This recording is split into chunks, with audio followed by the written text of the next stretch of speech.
Hi అండి. అందరికీ నమస్కారం. Welcome to my channel. ఈ వీడియోలో ప్రభుత్వ పెన్షనర్స్‌కి భారీ శుభవార్త. హైకోర్టు తీర్పు జారీ.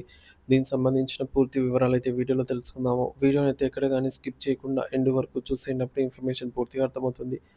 అలాగే వీడియో చూస్తున్న ప్రతి ఒక్కరు వీడియోకైతే లైక్ చేయండి ఫ్రెండ్స్. ఈ వీడియోని తోటి ఉద్యోగ పెన్షన్ మిత్రులతో అయితే షేర్ చేయండి. కొత్తగా మన ఛానల్ చూస్తున్నవారు ఇంకెవరైనా సబ్స్క్రైబ్ చేసుకోకుంటే వెంటనే మన ఛానల్‌ని సబ్స్క్రైబ్ చేసుకోండి. దీని ద్వారా నేను చేసే లేటెస్ట్ వీడియోస్ అన్నీ మీ వరకు రీచ్ అవుతాయి. ఇక ఆలస్యం చేయకుండా వివరాల్లోకైతే వెళ్ళిపోదాము. ఫ్రెండ్స్ ఇక విషయానికొచ్చినట్లయితే రిటైర్మెంట్ బెనిఫిట్స్ కోసం విశ్రాంత ఉద్యోగుల ఎదురుచూపులు. ప్రభుత్వం స్పందించాల్సిన సమయం ఆసన్నం. ఆర్థిక సమస్యలతో రిటైర్డ్ ఉద్యోగుల ఆవేదన. రిటైర్మెంట్ తర్వాత హక్కుగా రావాల్సినటువంటి ప్రయోజనాల కోసం విశ్రాంత ఉద్యోగులు చెరగో పక్షుల్లా ఎదురు చూస్తున్నారు. ఉద్యోగ విరమణ పొందినప్పటి నుంచి ఏడాదికి పైగా గడుస్తున్నా పెండింగ్ బిల్లుల క్లియరెన్స్ కాకపోవడం ప్రభుత్వం నిర్లక్ష్యంగా వ్యవహరిస్తోందని వారు ఆరోపిస్తున్నారు. ఉద్యోగ విరమణ చేసిన ప్రతి ఉద్యోగి medical bills, surrender leaves, medical increments, general provident fund, GPF, GLI, house house building, HBA తదితర అంశాల్లో వేలాది లక్షల్లో బిల్లులైతే పెండింగ్‌లో ఉన్నాయన్నమాట. ఇక ఈ బిల్లులను క్లియర్ చేయించుకునేందుకు సచివాలయ ఆర్థిక శాఖ కార్యదర్శి చుట్టూ రిటైర్డ్ ఉద్యోగులు తిరుగుతున్నా ప్రభుత్వం కనికరించడం లేదని వారు వాపోతున్నారు. ఉద్యోగ ఉద్యోగ జీవితాంతం రూపాయికి పొదుపు చేసి దాచుకున్నటువంటి సొమ్మును పొందేందుకు కూడా భారీ అవినీతి అవరోధంగా మారిందని ఆరోపణలు వస్తున్నాయి. ఆర్థిక శాఖలో అవినీతిపై తీవ్ర ఆరోపణలు. ఉద్యోగుల రిటైర్మెంట్ బిల్లుల క్లియరెన్స్‌కు ఆర్థిక శాఖ సిబ్బంది 15% కమిషన్ వసూలు చేస్తున్నట్టు బాధితులు తెలిపారు. 10% సిబ్బందికి మిగతా మొత్తం బ్రోకర్ల ద్వారా దోచుకుంటున్నట్లుగా ఆరోపణలు ఉన్నాయి. ఒక్కొక్క ఉద్యోగికి 3-4 లక్షల వరకు నష్టమైతే వాటిల్లుతోంది.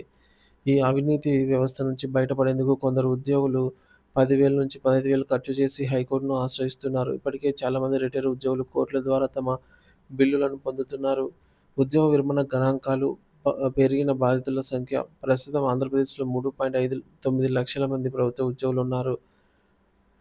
2021లో బీఆర్ఎస్ ప్రభుత్వ ఉద్యోగుల రిటైర్మెంట్ వయస్సును 59-61 ఏళ్లకు పెంచింది. అయితే ఆగస్టు 2023లో ఈ విధానం ముగిసింది.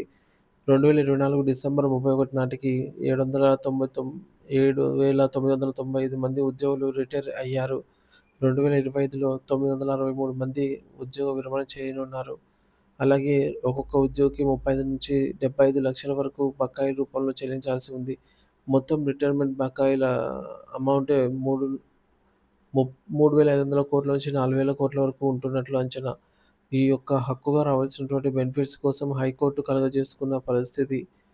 ఉద్యోగ విరమణ రోజు హక్కుగా రావాల్సినటువంటి బెనిఫిట్స్ కోసం ఉద్యోగులు ఏడాది దాటినా ఎదురుచూస్తుండటం దారుణమని విశ్లేషకులు పేర్కొంటున్నారు.